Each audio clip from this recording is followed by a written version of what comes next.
Hoy empieza una historia, que es la historia de que el PAR se presente a las elecciones catalanas en la circunscripción de Lérida, ¿no? Esperemos que dentro de unos años pues esta historia haya crecido, estemos presentándonos en las 4 provincias catalanas y tengamos media docena de diputados en el Parlamento catalán.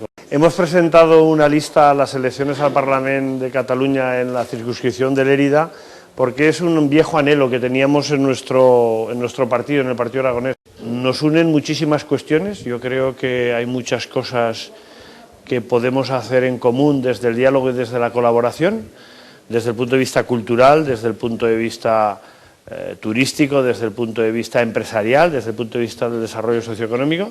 Y por otro lado, como digo, tenemos una serie de temas ahí pendientes, temas sobre los que nos interesa hablar y hablar desde las instituciones catalanas, como es el tema de los bienes, como son otros temas relacionados ya en Cataluña en general con lo que es la corona y el archivo de la Corona de Aragón.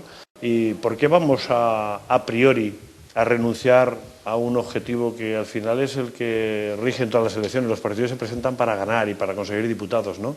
Evidentemente, en esta primera etapa, que es una etapa que hemos iniciado, digo, con mucho cuidado, con mucha prudencia, pues hombre, no es fácil conseguir un diputado.